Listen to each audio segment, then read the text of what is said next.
الحمد لله نحمده ونستعينه ونستغفره ونؤمن به ونتوكل عليه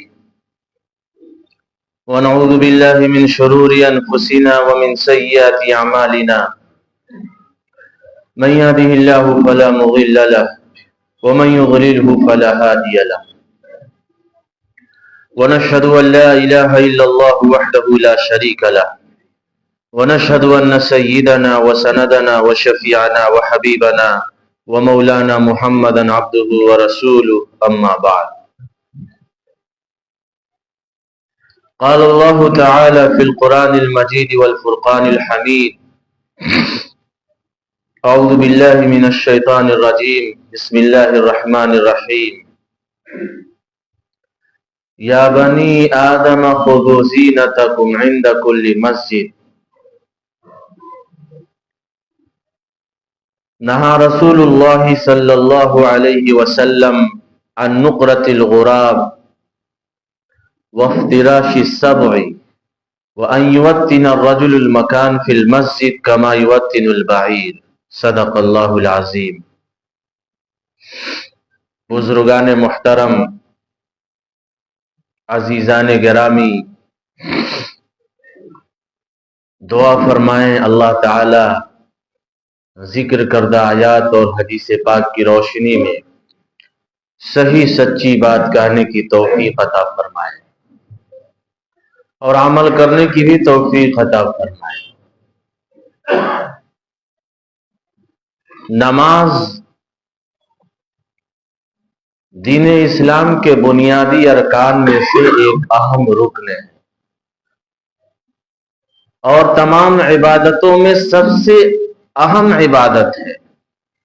یہی وجہ ہے کہ اللہ تعالیٰ نے باقی تمام عبادتوں کی فرضیت زمین پر اتاری۔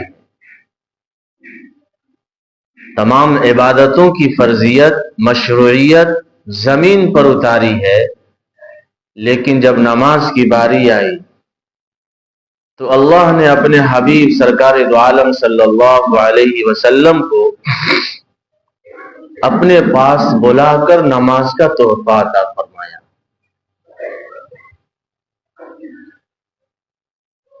نماز کی اہمیت کا اندازہ آپ اس بات سے بھی لگا سکتے ہیں کہ قیامت کے دن سب سے پہلے نمازی کا حساب لیا جائے گا اور اسی بنا پر انسان کی کامیابی اور ناکامی ثابت ہوگی۔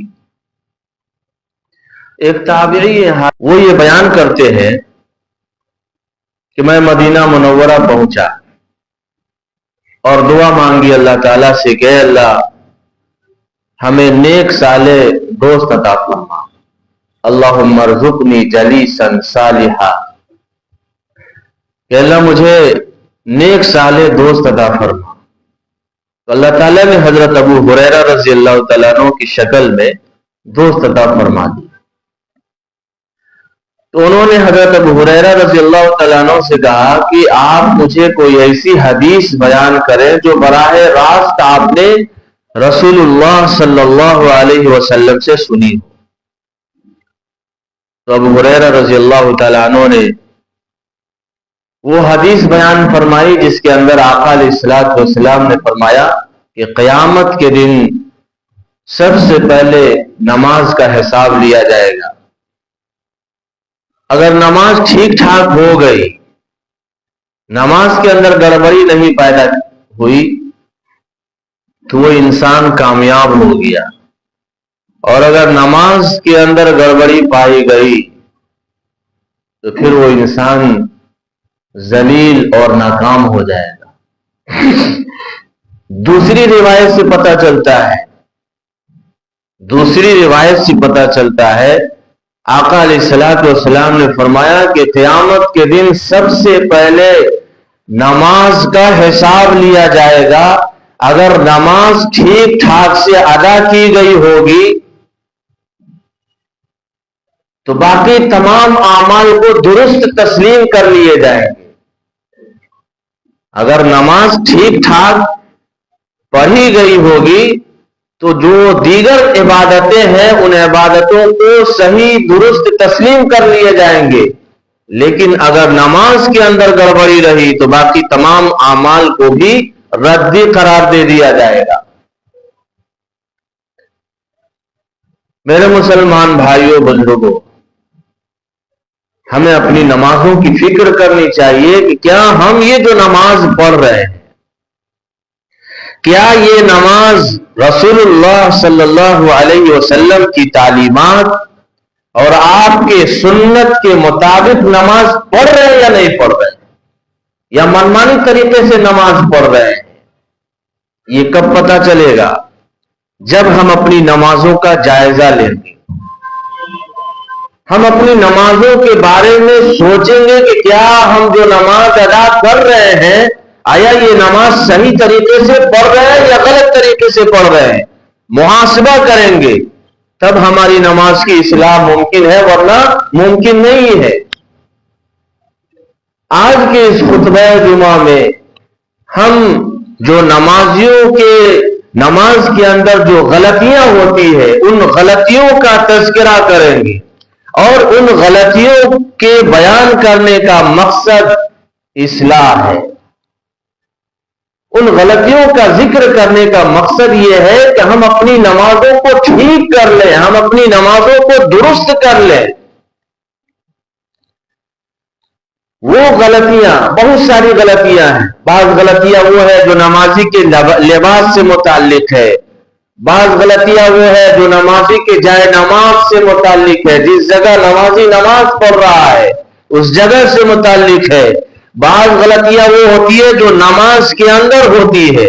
انشاءاللہ ان تمام چیزوں پر مختصراً قدر تفصیل کے ساتھ ہم آپ کے سامنے رکھنے جا رہے ہیں۔ ہم امید کرتے ہیں کہ انشاءاللہ پوری توجہ کے ساتھ اگر ہم باتوں کو سنیں گے تو انشاءاللہ بہت سی باتیں ہمیں سمجھ میں آئیں گی اور اپنی نماز کو صحیح طریقے سے ادا کرنے والے ہم ہو سکتے ہیں۔ سب سے پہلے ہم ان غلطیوں کا تذکرہ کرنے جا رہے ہیں جس کا تعلق نمازی کے لباس سے ہے۔ نمازی کے لباس سے ہے۔ وہ غلطی کون سی ہے کہ انسان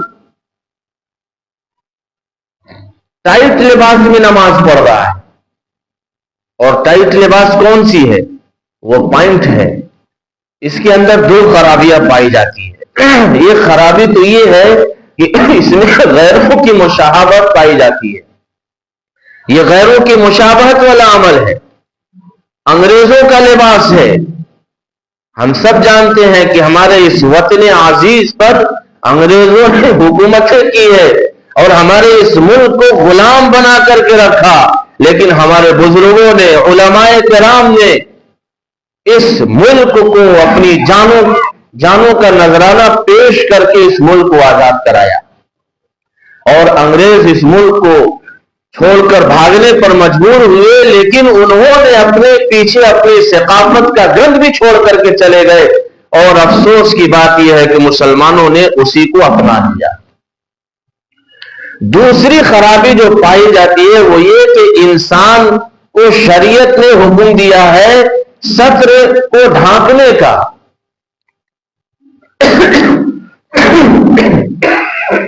ستر ڈھانکنے کا حکم دیا ہے۔ اب انسان کو اللہ تبارک و تعالیٰ اور اسلامی تعلیمات کا جب ہم جائزہ لیں تو اس کے اندر یہ حکم ہے کہ تم اپنے ستر کو ڈھانک کے رکھو۔ عام حالتوں کے اندر میں بھی ہے، تو نماز کے اندر تو بدرجہ اولا اپنے ستر کو ڈھانکنا چاہیے۔ بعض لوگ جو پینٹ پہنتے ہیں وہ خواتین پر اعتراض کرتے ہیں کہ آج کل کی جو عورتیں ہیں وہ ٹائٹ لباس پہن کر کے بازاروں میں، مارکیٹوں میں گھومتی ہیں، جس کی وجہ سے ان کی اعضائے مخصوصہ نمایاں ہو جاتے ہیں۔ تو جو چیز عورتوں کے لیے ناجائز ہے وہ چیز مردوں کے لیے کیسے جائز ہو سکتی ہے؟ اس میں بھی عورتوں کے اعضائے مخصوصہ نمایاں ہوتے ہیں، پینٹ کی شکل میں بھی مردوں کے اعضائے مخصوصہ نمایاں ہو جاتے ہیں، ظاہر ہو جاتے ہیں۔ تو نتیجہ کے اعتبار سے دونوں عمل صحیح نہیں ہے، اس سے پرہیز کرنی چاہیے۔ پھر پینٹ کے اوپر جو شرٹ پہنتے ہیں وہ شرٹ جو ہے چھوٹا ہوتا ہے۔ اب جب انسان رکوع کے اندر جاتا ہے یا سجدے میں جاتا ہے تو سطر کا کچھ حصہ کھل جاتا ہے، سطر کا کچھ حصہ کھل جاتا ہے۔ سطر کسے کہتے ہیں؟ جو ناف سے لے کر کے گھٹنے تک یہ چھپانا ہر حال میں فرض ہے۔ اب جو شرط چھوٹا ہوتا ہے، جو انسان چھوٹا شرط استعمال کرتا ہے نماز میں رکوع کی حالت میں یا سجدے کی حالت میں، آپ نے دیکھا ہوگا کہ ان کا شرط اوپر چلا جاتا ہے اور سطر کا کچھ حصہ کھل جاتا ہے۔ اور آپ مسئلہ جانتے ہیں، شرائط نماز میں سے، نماز سے پہلے 6 چیزیں جو ضروری ہے جس کو شرائط نماز کہا جاتا ہے، ان شرائط میں سے ایک شرط یہ ہے کہ سطر ڈھکا ہوا، جگہ کا پاک ہونا، بدن کا پاک ہونا، وقت کا ہونا، قبلے کا ہونا، اسی طریقے سے سطر کا ڈھکا ہوا ہونا، یہ شرائط نماز میں سے۔ اب کسی انسان کا اگر سطر کھل جائے تو اس کی نماز ہوگی؟ اس کی نماز نہیں ہو سکتی۔ تو ایک خرابی تو یہ ہے کہ شرط چھوٹا استعمال کرنے وقت کی وجہ سے بعض دفعہ انسان کا سطر نمایاں ہو جاتا ہے۔ تو ایسے لباس آدمی استعمال نہ کرے جس سے انسان کا سطر کھل جائے۔ نمازیوں کے لباس سے کی خرابی میں سے ایک خرابی یہ ہے کہ باریک اور پتلا لباس استعمال کیا جائے۔ نماز کے شرائط میں سے کہ سطر کو ڈھانپنے والا جو کپڑا ہو وہ موٹا ہو، یشترط فی الساتر ان یکون کثیفا، کہ نماز میں سطر کو ڈھانپنے والے کپڑوں میں سے شرط یہ ہے کہ وہ کپڑا موٹا ہونا چاہیے، باریک نہ ہو۔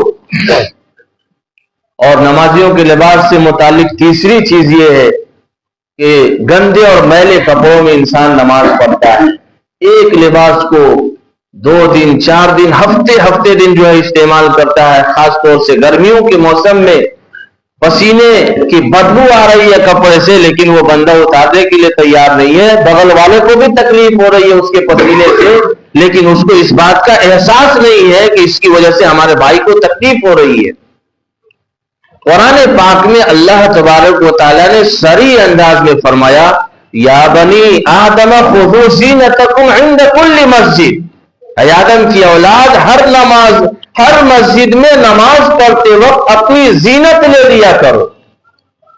مسجد سے مراد اللہ کا عام دربار، مسجد یا جس جگہ بھی آپ نماز پڑھنے کے لیے، نماز پڑھنے کے نیت سے جب آپ کھڑے ہو تو نماز پڑھنے سے پہلے آپ کا لباس پاک ہونا چاہیے، آپ کا بدن پاک ہونا چاہیے، آپ کا دل صاف ستھرا ہونا چاہیے، حسد، کینہ، بغض، ان تمام چیزوں سے پاک ہو کر کے رب کے سامنے کھڑے ہو۔ اور نمازیوں کے لباس میں سے ایک غلطی وہ یہ ہے کہ انسان کھلے کندھا نماز پڑھے۔ بعض لوگ گاؤں دیہات میں دیکھا جاتا ہے، گاؤں دیہات ہو یا شہر ہو، اگر کوئی بھی انسان کھلے کندھے میں نماز پڑھتا ہے، بنیان میں لوگ نماز پڑھتے ہیں، کاشتکار لوگ، کسان لوگ جو ہوتے ہیں اپنے کھیتی باڑی سے فارغ ہوئے، نماز کا وقت ہوا، اسی طریقے سے ہاف گنجی میں جو ہے نماز پڑھنے کے لیے چلے گئے، تو یہ جو کھلا ہوا بازو ہے اس میں نماز پڑھنا بھی مکروہ ہے، کراہت سے خالی نہیں ہے۔ نمازیوں کے لباس میں سے ایک لباس وہ ہے کہ کپڑا ٹخنوں سے نیچے نہ ہو، کپڑا ٹخنوں سے نیچے نہ ہو۔ اللہ تبارک و تعالی 3 لوگوں کی طرف قیامت کے دن نہ بات کرے گا نہ ان کے طرف دیکھے گا، لا ينظر اللہ الیہم یوم القیامہ ثلاثہ، اللہ کے رسول صلی اللہ علیہ وسلم نے ارشاد فرمایا کہ اللہ رب العزت قیامت کے دن 3 لوگوں کی طرف نہ دیکھے گا، نہ بات کرے گا، نہ انہیں پاک کرے گا، اور ان کے لیے دردناک عذاب ہے۔ 3 لوگ کون ہیں؟ المبسل ازار، کہ کپڑا ٹخنوں سے نیچے لٹکائے ہوا، ایسے شخص کی طرف اللہ رب العزت دیکھے گا نہیں، نہ بات کرے گا۔ المنان، احسان کر کے احسان جتلانے والا، لوگوں کے سامنے ذلیل کرنے والا کہ ہم نے تمہارے ساتھ یہ احسان کیا تھا، اب جگہ جگہ اس کا تذکرہ کر رہے ہیں کہ ہم نے اس کے ساتھ یہ کیا، ساری چیزیں جو ہے دوسرے کے سامنے گنا رہے ہیں اور اس کو ذلیل اور رسوا کر رہے ہیں۔ المنان، احسان کر کے احسان جتلانے والا۔ اور تیسری چیز المنفق سلعته بالحلف الكاذب، کہ جھوٹی قسم کھا کر کے اپنے سامان کو بیچنے والا۔ یہ تین لوگ ایسے ہیں کہ جن کی طرف اللہ رب العزت نہ دیکھے گا نہ بات کرے گا. ایک صحابی نے دیکھا کہ ایک صحابی نماز پڑھ رہا ہے. اللہ کے رسول صلی اللہ علیہ وسلم نے اس سے فرمایا اذهب فتوضا، جاؤ دوبارہ وضو کر کے نماز پڑھو. وہ صحابی دوبارہ گئے، وضو کر کے پھر نماز میں داخل ہو گئے. اللہ کے رسول صلی اللہ علیہ وسلم نے فرمایا اذهب فتوضا، جاؤ دوبارہ جاؤ وضو کر کے پھر نماز میں شریک ہو. ایک صحابی نے دیکھا تو اللہ کے رسول صلی اللہ علیہ وسلم سے عرض کیا اللہ کے رسول آخر اس سے کون سی غلطی ہو رہی ہے کہ آپ اسے بار بار وضو کرنے کا حکم دے رہے ہیں؟ تو اللہ کے رسول صلی اللہ علیہ وسلم نے فرمایا کہ کیا تم نہیں دیکھتے ہو کہ اس کا تابند اور اس کا پاجامہ ٹخنوں سے نیچے لٹکا ہوا ہے؟ اور اللہ کے رسول صلی اللہ علیہ وسلم نے فرمایا کہ ایسے شخص کی نماز اللہ رب العزت قبول نہیں کرے گا جس کا تابند یا پاجامہ ٹخنوں سے نیچے ہو. آج تو یہ فیشن بن گیا ہے، ٹخنوں سے نیچے پاجامہ پہننا یہ فیشن بن گیا ہے. یہ عام حالتوں کے اندر میں بھی مردوں کے لیے جائز نہیں ہے، تو نماز کے اندر کیسے یہ چیزیں جائز ہو سکتی ہیں؟ تو یہ 5 قسم کی وہ خرابیاں ہے جو نمازی کے لباس سے متعلق ہے. ٹائٹ لباس پہننا، باریک لباس پہننا، گندے اور میلے کپڑے استعمال کرنا، کھلے ہوئے کندھوں کے ساتھ نماز پڑھنا، کپڑا ٹخنوں سے نیچے لٹکائے ہوئے رکھ کر کے نماز پڑھنا، یہ وہ غلطیاں ہیں جو نمازی کے لباس سے متعلق ہے. بعض وہ غلطیاں جو نمازی کے جائے نماز سے ہے اس کو بھی سنیے. وہ غلطیاں جو نمازی کے جائے نماز یعنی جس جگہ نماز پڑھ رہا ایسی جگہ پر انسان نماز پڑھے جہاں پر کوئی تصویر نہ ہو. اب انسان کسی تصویر کے سامنے جاندار ہو، کوئی بھی تصویر ہو اس کے سامنے اگر نماز پڑھے گا تو وہ تصویر اپنے طرف اس کے ذہن کو منتشر کرے گا، اپنے طرف منتقل کرے گا، جس کی وجہ سے یکسوئی نہیں رہے گی. اور اللہ کے رسول صلی اللہ علیہ وسلم نے یہ بھی بیان فرمایا کہ لا تدخل الملائکۃ فیہ بیتا صورۃ، کہ جس گھر کے اندر تصویریں ہو اس گھر کے اندر رحمت کے فرشتے نہیں آتے. تو نمازی کو ایسی جگہ نماز پڑھنی چاہیے جہاں پر کوئی تصویر وغیرہ نہ ہو، اس سے آدمی نمازی پرہیز کرے. اور دوسری غلطی کہ قبر پر یا قبر کی طرف رخ کر کے نماز نہ پڑھے. بعض لوگ مسجدوں میں قبر ہو یا باہر میں قبر ہو اس کی طرف رخ کر کے نماز پڑھنا دیگر مسجدوں کے مقابلے میں نماز پڑھنا افضل سمجھتے ہیں. یہ غلط ہے، بالکل غلط ہے کہ قبر پر یا قبر کی طرف رخ کر کے نماز پڑھی جائے. یہ نمازیں اللہ کے لیے پڑھی جائے، خالص اللہ کی رضا کے لیے پڑھی جائے. اور تیسری خرابی جو حدیث پاک کے اندر آتا ہے وہ یہ کہ ایسی جگہ کو انسان اپنے لیے متعین نہ کرے جو دیکھنے والا یہ سمجھے کہ وہ اس نے جو ہے اپنی جگہ کو فکس کر لیا. تو مسجد کے اندر یا کسی بھی جگہ کسی جگہ کو متعین کرنا یہ نمازی کے جائے نماز کی غلطی میں سے. صریح انداز میں اللہ کے رسول صلی اللہ علیہ وسلم نے فرمایا نہا رسول اللہ صلی اللہ علیہ وسلم ان نقرۃ الغراب وافتراش السبع وان يوطن الرجل المكان في المسجد كما يوطن الرجل البعيد. اس کے اندر اللہ کے رسول صلی اللہ علیہ وسلم نے کوے کے چوچ کی طرح جلدی جلدی سجدہ کرنے سے منع فرمایا اور اپنا بازو درندوں کی طرح اپنا بازو زمین پر رکھنے سے منع فرمایا. اور تیسری چیز جو اس کے اندر ہے کہ کوئی انسان اپنے لیے کوئی جگہ متعین کر لے، بظاہر نیت نہیں ہے لیکن عمل سے یہ ثابت کر رہے ہیں، دوسرا دیکھنے والا یہ سمجھ رہا ہے کہ اس نے جو اپنی جگہ متعین کر لیا ہے. تو اس عمل سے بھی انسان کو پرہیز کرنا چاہیے. اللہ کے رسول صلی اللہ علیہ وسلم نے اس حدیث کے اندر یہ ساری چیزیں بیان فرمائی ہے. نہا رسول اللہ صلی اللہ علیہ وسلم ان نقرۃ الغراب وافتراش السبع وان يوطن الرجل المكان في المسجد. اور ایک غلطی وہ ہے جو انسان نماز کے اندر کرتا ہے. آخری بات، نمازیوں کے لباس سے متعلق جو غلطیاں تھی اس کو بیان کیا، پھر نمازیوں کے جائے نماز سے متعلق جو غلطیاں تھی اس کو بیان کیا، اور نمازی کے نماز کے اندر جو غلطی ہوتی ہے اس کو بھی سنیے۔ بعض لوگ نماز کے اندر جب کھڑے ہوتے ہیں تو نماز کے اندر خارش کرتے ہیں، کبھی کھجلاتے ہیں، کبھی ہاتھ میں داڑھی پھیرتے ہیں، کبھی جو ہے انگلی چکھاتے ہیں، اور کبھی کچھ کرتے رہتے ہیں، کبھی کپڑا ٹھیک کرتے ہیں۔ یہ ساری چیزیں نماز کے خضوع کے خلاف ہیں۔ یہ جو عمل ہے خارش کرنا، یا اسی طریقے سے گھڑی دیکھنا، سامنے میں گھڑی ہے، گھڑی دیکھ رہے ہیں، اللہ کی طرف دھیان نہیں ہے، گھڑی کی طرف دھیان ہے کہ کتنا جلدی امام صاحب جو ہے اپنی بات کمپلیٹ کریں اور نماز جتنا جلد ختم ہو جائے تاکہ ہم اپنے کاروبار میں لگ جائیں۔ تو نماز کی حالت میں انسان یہ ساری حرکتیں کرتا ہے جو خشوع خضوع کے خلاف ہے۔ اللہ نے قرآن میں کیا فرمایا؟ قد افلح المؤمنون الذین هم فی صلاتهم خاشعون، کامیاب ہے وہ لوگ جو اپنی نمازوں میں خشوع خضوع اختیار کرتے ہیں۔ اب جن کی نمازوں میں خشوع خضوع نہیں ہے وہ کیسے کامیاب ہوں گے؟ تو نمازوں کو خشوع خضوع بنانے کے لیے ضرورت اس بات کی ہے کہ ہم یکسوئی کے ساتھ بالکل یکسو ہو کر اللہ کی طرف دھیان لگا کر کے اور اپنے اعضاء کو زیادہ حرکت میں نہ کرتے ہوئے انسان نماز پڑھے تو اس کی وجہ سے خشوع خضوع حاصل ہوگی۔ یہ جو عمل ہم نے بتایا یہ ساری چیزیں خشوع خضوع کے خلاف ہے، اور اللہ کے نزدیک خشوع خضوع والی نماز بھی قابل قبول ہے۔